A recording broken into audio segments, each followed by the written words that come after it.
Bonjour tout le monde et bienvenue dans la forteresse de solitude. Aujourd'hui, nouvelle actu comics puisque il est arrivé ce matin, je l'ai lu, je l'ai dévoré, le DC Absolute Preview noir et blanc du Comic Shop Assemble du coup, enfin exclusif au Comic Shop Assemble. Donc là vous avez donc Absolute Batman, Absolute Wonder Woman, Absolute Superman en logo. Vous avez la cover de Absolute Batman de Nick Dragota. Dragota.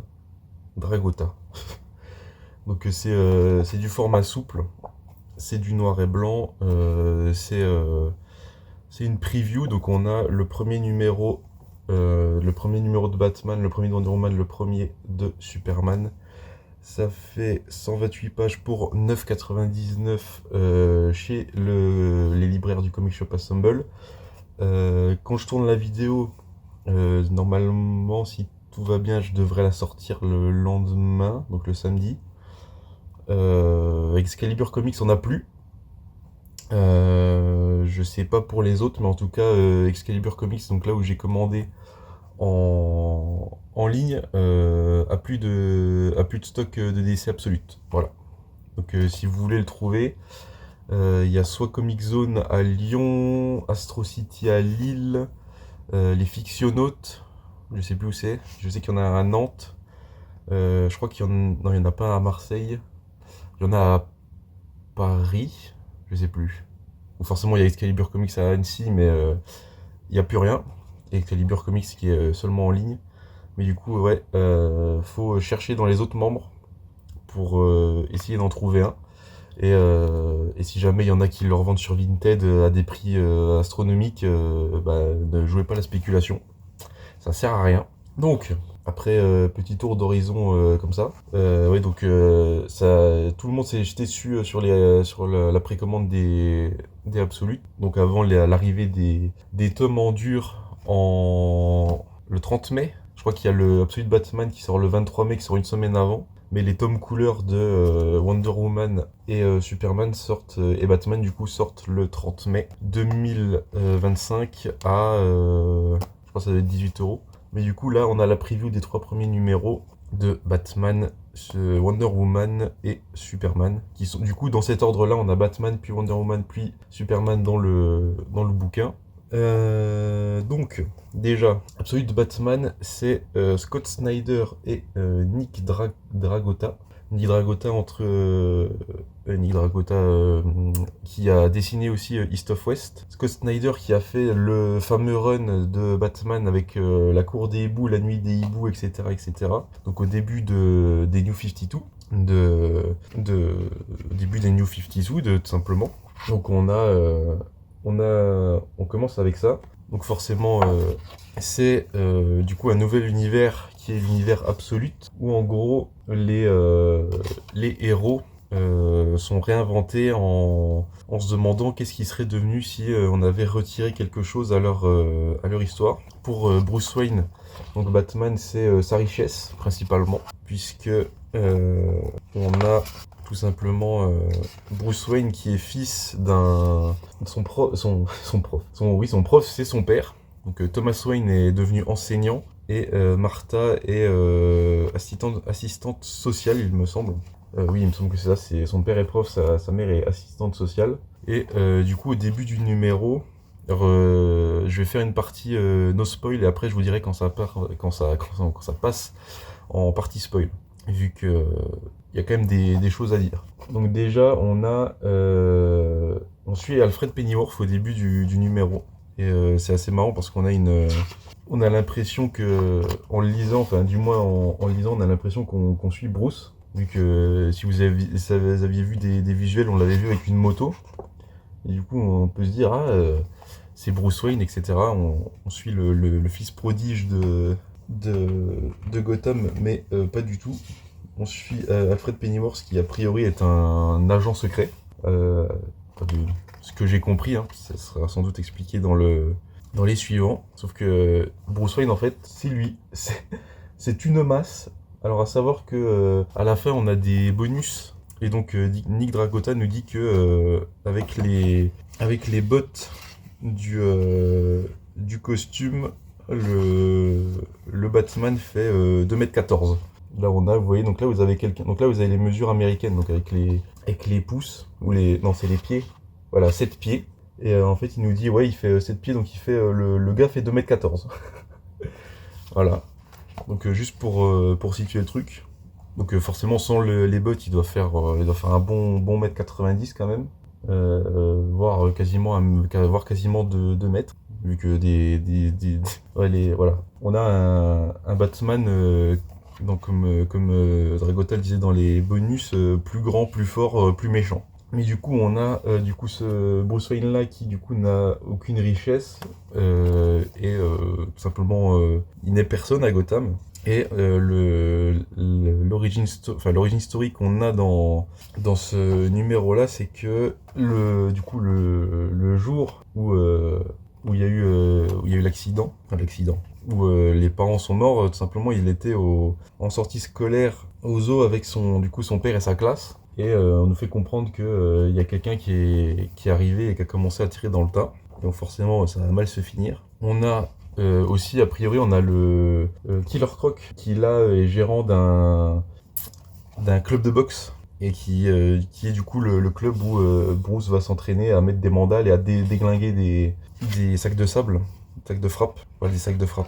J'arrive plus à retrouver le mot dans Born Again, mais c'est sacs de frappe. Et du coup, on découvre que Killer Croc et Bruce en fait sont amis avec toute la bande des vilains en fait. Des vilains, des ennemis classiques de Batman, donc avec Harvey, Bruce, Eddie, Oz, Selina. On a cette case-là. En gros, il lui dit de Killer Croc, je sais plus comment il s'appelle, Waylon, où il parle à Bruce et il lui dit que il vient plus au poker et il a dit qu'il avait réussi à avoir tout le monde pour une partie de poker. Et du coup, c'est là qu'on découvre que Bruce Wayne et tous les vilains historiques dans la timeline normale dans cette timeline-là absolue, sont tous amis d'enfance. Ensuite, on passe sur une scène où on a, alors du coup, c'est pas dit explicitement, mais on l'a dans les bonus. En fait, c'est Black Mask qui fait une réunion avec Maroni et Falcon, vu qu'il y a des histoires de mafia comme d'hab. Et en gros,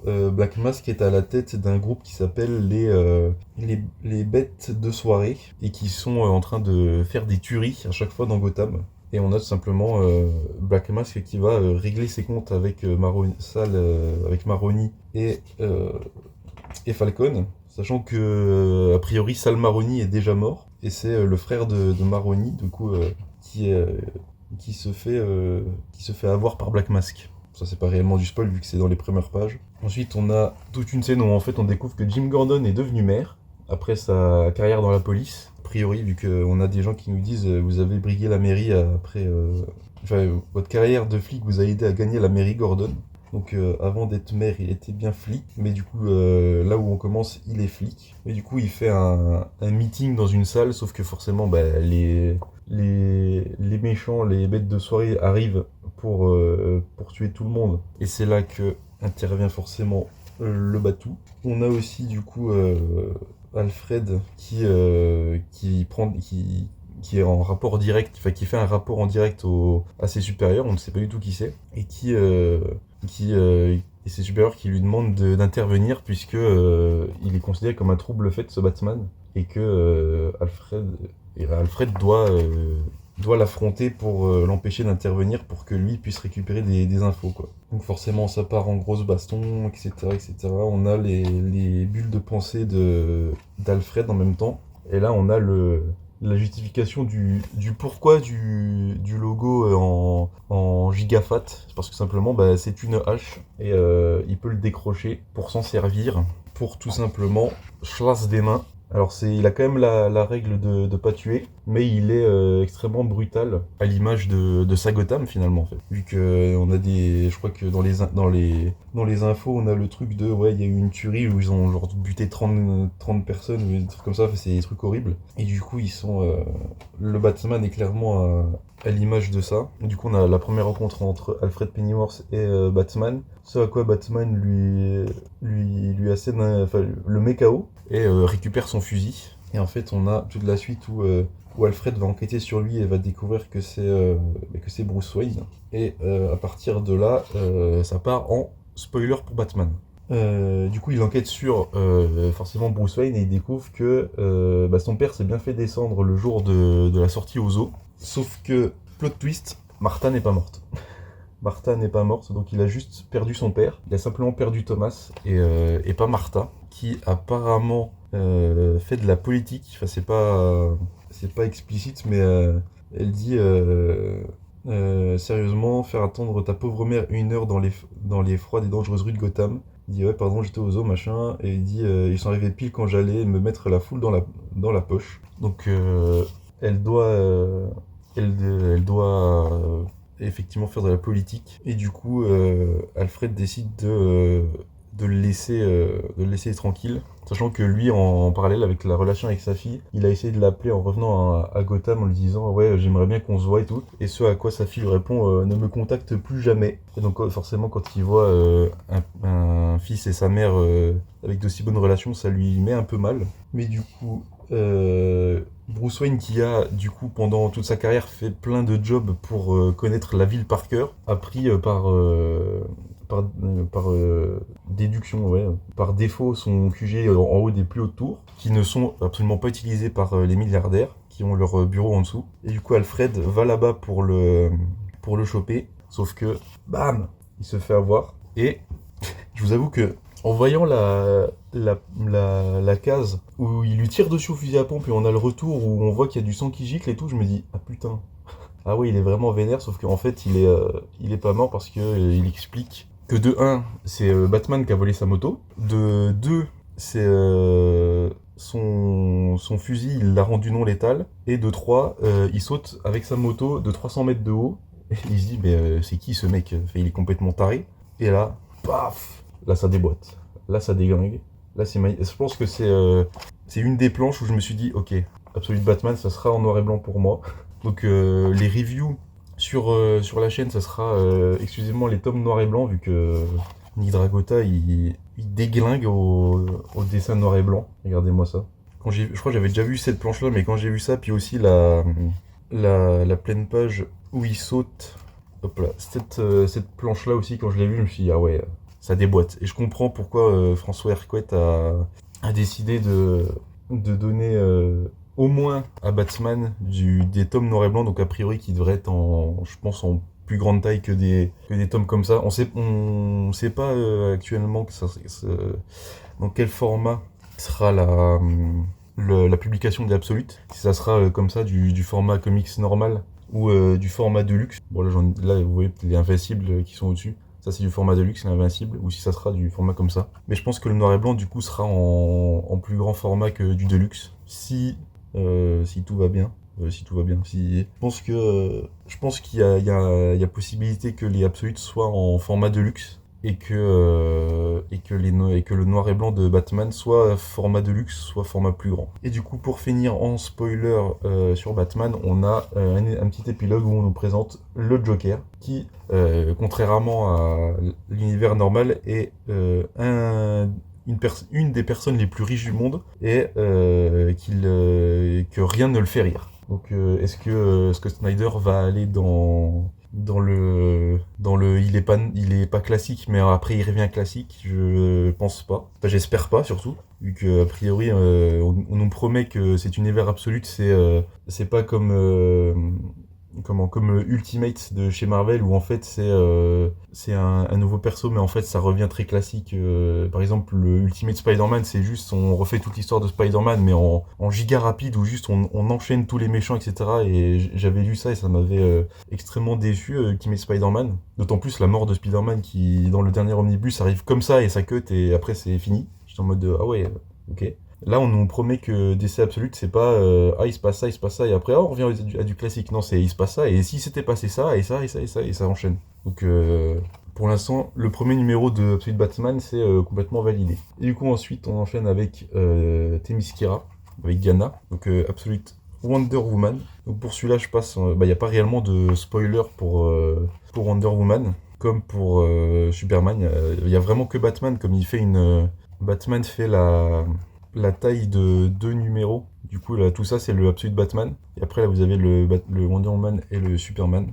Le Wonder Woman, je pense, je pense que ça doit faire 15 pages. Là, vous voyez la différence. Là, c'est Wonder Woman. Celui-là, c'est Wonder Woman. Et là, c'est Batman. Donc, vous voyez la différence de taille. Forcément, le Superman, il y a les bonus avec, et donc il est un peu plus gros. Mais du coup, Wonder Woman du coup de Kelly Thompson au scénario, qui de plus en plus, Kelly Thompson me surprend, enfin me surprend, me fait dire que putain, c'est une vraie bonne scénariste, vu qu'elle était, je crois, ouais, elle était sur le Black Canary, enfin du coup Birds of Prey dans le Green Arrow Black Canary. Elle a fait Scarlet aussi, je crois, et du coup là, elle fait Wonder Woman pour DC. Je sais pas si elle a fait des trucs pour Marvel. Et du coup, on a donc Kelly Thompson, donc vraie découverte pour moi. Et au dessin, c'est Hayden Sherman, qui est un peu. À chaque fois, vous avez des petits éditos là, avec des petites phrases des auteurs. Donc, c'est que les scénaristes. On avait Scott Snyder pour Batman au début. Là, on a Kelly Thompson, et après, on a Jason Aaron pour Superman. Donc, Superman, c'est Jason Aaron et Rafa Sandoval. Là, vous avez les trois noms. Donc Absolute Wonder Woman, on est à Gateway City et direct, on a un triangle inversé qui vole dans le ciel et qui relâche des démons sur la ville. Ce à quoi, paf. Alors les planches aussi, ça envoie. Les trois dessinateurs, ça tabasse au niveau du dessin. On a du coup Diana qui s'interpose et qui démonte du démon sur... du coup c'est Pégase. Le cheval squelette, c'est Pégase. Voilà. Et elle a une giga épée façon Cloud dans FF7. Donc... voilà. Et elle a ça j'avais pas fait gaffe, elle a une sacoche magique type Harry Potter où en fait elle a pas de fond. Parce que du coup on le voit là, elle met la main dedans et elle sort son épée de dedans alors que la sacoche est toute petite. Voilà, ça je viens de le remarquer. Et du coup, après tout ça, donc on démarre sur du combat et après on a toute la backstory de Diana qui du coup a été amenée à Circé en enfer par Apollon parce que les dieux ont puni les Amazones pour tout ce qu'elles ont fait subir toutes les... Comment il le dit c'est la dernière des Amazones, elle leur a été arrachée par mon père Zeus pour les punir de leurs crimes contre les dieux. Donc Apollon lui amène Diana, il l'oblige à secourir, à élever Diana. Et il dit aussi, à partir de maintenant, le mot Amazon est banni. Et il dit, est-ce que tu peux le dire pour que je vérifie un truc? Et du coup, on a ce petit truc-là, où quand elle dit Amazon, c'est blacklist. Elle peut plus le dire. Et du coup, il lui dit, bah du coup, maintenant, c'est toi qui t'en occupes. Et du coup, Circé dit, bon, bah, je vais la laisser comme ça. Et puis, si elle meurt, j'imagine que ça se réglera tout seul. Et du coup, on a un serpent qui arrive pour essayer de becqueter Diana. Et en fait, elle le chope, elle le balance. Elle le balance comme ça. Et on voit Circé qui est en mode, oh, c'est pas normal ça. À noter aussi les planches, là vous voyez, là vous avez des cases normales, puis là on a un petit truc comme ça. Hayden Sherman qui fait des très très belles planches, qui sont jamais classiques dans le découpe. Alors on a des cases classiques, mais genre là vous avez des formes, genre là vous avez un petit carré avec des trucs anguleux, là vous avez un rond. Du coup c'est très très lisible aussi, et c'est très très bien, aussi pour le dessin. Et ensuite on a une succession de doubles pages, où en fait on va évoluer d'année en année. Du coup là on a Diana qui est petite, qui est bébé. Ensuite hop, on tourne la page et là elle est plutôt enfant. Où du coup Circé lui explique des choses, etc. Elle lui explique la magie. Et après on a encore je crois qu'on en a 4. Non, ça c'est la dernière. Où du coup là elle est vraiment plus ado adulte, où elle a complètement grandi et où du coup elle est en pleine capacité de ses moyens, parce que oui, enfin en pleine capacité surtout. Et du coup on revient sur le gros monstre qui du coup menace Gateway City. Et du coup forcément il y a grosse baston, etc. Et en fait elle se rappelle de qui elle est, donc une Amazone. Et où Circé lui dit prononce-le Diana, dis-le et sache que c'est ce que tu es. Et du coup Diana dit Amazone. Et Circé la force à le répéter pour lui mettre dans la tête qu'elle est une Amazone. Et du coup, on a cette magnifique planche, double planche, où on a du coup Diana qui dit que je suis une Amazone. Et du coup, ça finit sur je suis Diana de Themyscira, machin. Et où du coup, là, elle dit dernière des Amazones, fille de Circé, princesse des enfers, sorcière de l'île sauvage. Et tant que je respirerai, ce monde ne vous appartiendra pas. Et donc, du coup, elle est complètement badass. C'est la même Wonder Woman que l'univers classique, sauf qu'elle a été élevée en enfer et qu'elle fait de la magie. Et elle a été élevée par Circé, donc elle est magicienne en plus d'être guerrière. Surtout que là, elle a l'air d'être beaucoup plus guerrière que l'univers normal, vu qu'elle a une giga épée. Mais du coup, ça c'est pour Absolute Wonder Woman. Et ensuite, on finit sur Absolute Superman, donc avec Jason Aaron et Rafa Sandoval. Et pour le dessin, je pense que vous le savez, mais je vais le redire. À la base, ça devait être Jason Aaron et Raphaël Albuquerque, qui devaient dessiner, sauf que il me semble qu'il est brésilien. Et en fait, il y a eu des inondations au Brésil. Et du coup, ils ont refilé la patate chaude à Rafa Sandoval, qui du coup s'est basé sur les designs de Raphaël Albuquerque pour dessiner. Mais du coup, le dessin est assuré par Rafa Sandoval, qui est un artiste tout à fait compétent et incroyablement talentueux aussi. Et du coup, pour Absolute Superman, on a tout simplement découvre Krypton, qui du coup est divisé en 3 classes. La classe des scientifiques, de la Ligue des scientifiques, la classe dirigeante de Krypton, du coup les scientifiques. On a les travailleurs qui du coup sont les plus bas, qui du coup ont le symbole des L sur eux. Donc ce symbole-là qui signifie qu'ils sont travailleurs, ou du coup sur Krypton c'était mal vu d'avoir cet emblème. À noter que sur les coins des cases, on a Rafa Sandoval met tout le temps le petit logo de Superman dessus. Je sais pas si vous le voyez bien, j'essaie de... Hop, là vous le voyez là sur les cases là, hop, là il le met. Là il le met encore, tac tac tac tac. Ça j'ai trouvé ça assez marrant. Et du coup sur la page là aussi, mais comme c'est dans la reliure, je sais pas si vous le voyez bien, mais hop, voilà. C'est assez marrant. Là on le voit bien par exemple. Hop, là on le voit bien qu'il met les logos. Et donc du coup, on a du coup le soleil qui est la classe dirigeante de Krypton, le symbole des L de Superman qui est les travailleurs. On nous dit que c'était un peu un synonyme de honte, etc. Et il y a seulement les parents de Superman qui le portaient en tant que fierté.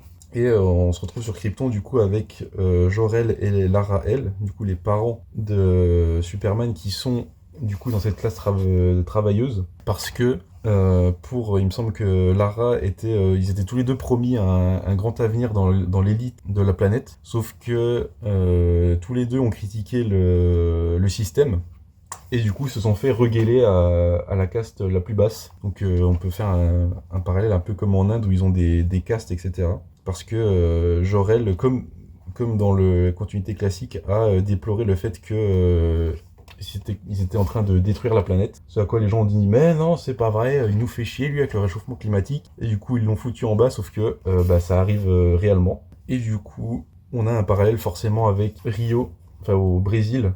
Du coup je pense que ça doit être un clin d'œil pour Raphaël Albuquerque, qui du coup ne dessine pas, mais je pense, il me semble qu'il est brésilien, mais du coup ouais ça se passe au Brésil. Mais du coup on a un parallèle entre Krypton et la Terre, où en fait on a des Kryptoniens qui vont dans les mines pour extraire du minerai, là où les Brésiliens font pareil. Sauf que là, en descendant dans la mine, ils ont déjà tous les minerais, tous les diamants qui sont extraits. Et du coup, ils sont en mode putain, mais qui a fait ça, etc. À noter que la mine est protégée par des peacemakers qui font régner la loi, du coup. Et en descendant dans la mine, du coup, ils découvrent des diamants, etc. Ils sont en mode putain, mais qui a fait ça, qui est descendu pour extraire les minerais. Et ils disent putain, mais faut qu'on en parle à quelqu'un. Et puis il dit non, non, on sort les diamants, on encaisse notre paye et on dit rien. Et du coup, on découvre que la veille au soir, c'est simplement Cal, qui du coup n'a pas été élevé par les Kent, qui est allé dans la mine pour faire le boulot à la place. Et forcément, quand les gars sont ressortis de la mine le lendemain et qu'ils étaient descendus il y a même pas 5 minutes, ils étaient en mode qu'est-ce que vous avez foutu, qui a bossé à votre place, vous troublez l'ordre public. Et en fait, ils se rendent compte que du coup c'est Superman. Et il y a baston entre Superman et les Peacemakers.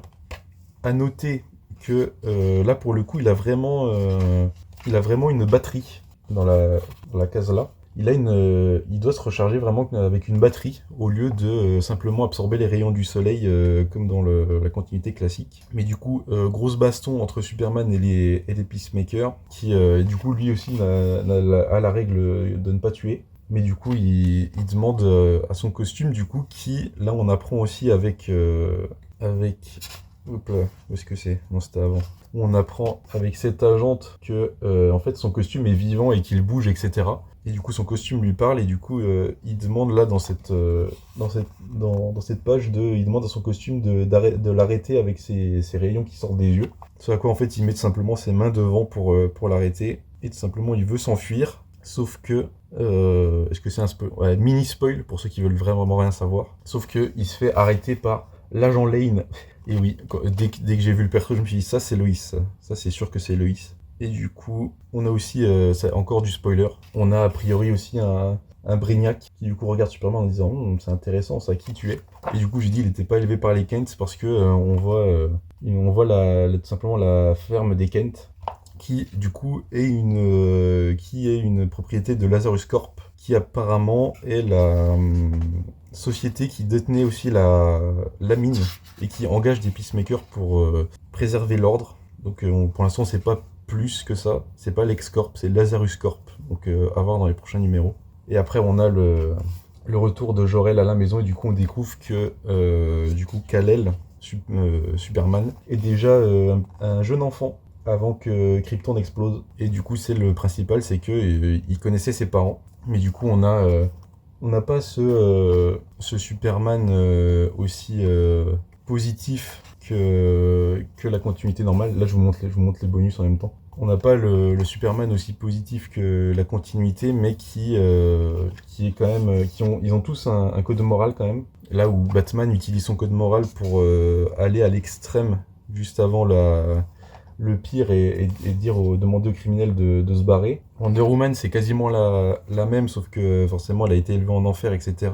Et elle fait de la magie, mais elle est peu ou prou semblable à la Diana de la continuité classique, mais c'est les événements qui l'ont amenée à devenir. Enfin, elle est même pas appelée Wonder Woman, elle est juste appelée Diana de Themyscira. Elle s'appelle Diana de Themyscira, comme dans la continuité normale, ou je crois dans le run de Ruka, elle dit que c'est eux qui ont choisi le nom de Wonder Woman, c'est pas elle. Et du coup, Superman et je pense sera dans les prochains numéros beaucoup plus kryptonien qu'humain, puisqu'il il a été élevé sur Krypton et pas par les Kent. Mais du coup, c'est du très bon. Donc là, on a les couvertures variantes. Là, par exemple, pour le Batman, on en a une de Clayman, donc les frères Mann, Clayman et Seth Mann, et une couverture de Jimmy Lee. On a ensuite les couvertures de Wonder Woman avec pareil, celle de Jimmy Lee et celle de Hayden Sherman. Et pour Superman, on a la couverture de Matteo Scalera et de Jimmy Lee. Et après, c'est la fin du bouquin où on a les crédits, etc.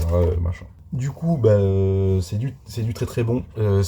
J'attendais celui-là pour savoir si j'allais sur le Batman en noir et blanc ou pas. Mais du coup, oui. Oui, parce que ça défonce. Et c'est Nick Dragota en noir et blanc. Forcément, Dragota, je l'ai lu sur East of West. Enfin, je l'ai lu. Je l'ai découvert sur East of West. Et là, en noir et blanc sur Batman, c'est du tout bon. C'est incroyable. Donc Batman sera en noir et blanc pour moi. Et Wonder Woman et Superman en couleur. Et je me ferai un avis avec le tome 1 de chaque. Même si je pense que Batman sera vraiment la locomotive, même... Quoique, non, je crois qu'aux US, les trois étaient en rupture et en demande de réimpression. Mais du coup, ouais, cet univers absolu démarre très très bien, ça démarre sur les chapeaux de roue. C'est magnifique, c'est très bien écrit pour les trois. On pouvait avoir peur de Scott Snyder, surtout après tout death metal, enfin metal et death metal, etc. Mais non, là c'est du très bon. Et du coup, moi je vous invite à découvrir ça. Alors peut-être pas avec la preview, vu qu'à mon avis ça doit être hors stock partout, vu que a priori de ce qu'a dit Excalibur, même chez les autres libraires du CSA, ça a été un raz-de-marée de commandes. Mais du coup, au moins lisez, au moins, donnez une chance au tome 1 de chaque série. Et soutenez Urban sur ce nouvel univers absolu. Faites comme aux US, quoi. Mettez tout en rupture de stock et il faut faire plusieurs tirages, ça ferait du bien pour le monde du comics et surtout pour montrer que on veut du absolu, on veut la suite, on veut tout ça. Bon, déjà, c'est déjà bien parti vu que ça s'est vidé très très vite. Donc voilà. Moi, je vous invite à découvrir ça donc au printemps, donc le 30 mai. Il y a les 3 premiers tomes en couleur qui sortent si vous voulez pas du noir et blanc. Et du coup, moi, je vous laisse pour cette vidéo. N'oubliez pas de vous abonner, de liker, de partager la vidéo, tout ça, de peut-être me donner votre avis sur les absolutes si vous les lisez en VO peut-être. Et moi je vous dis à la prochaine pour une nouvelle vidéo et n'oubliez pas de lire sans concession. Ciao.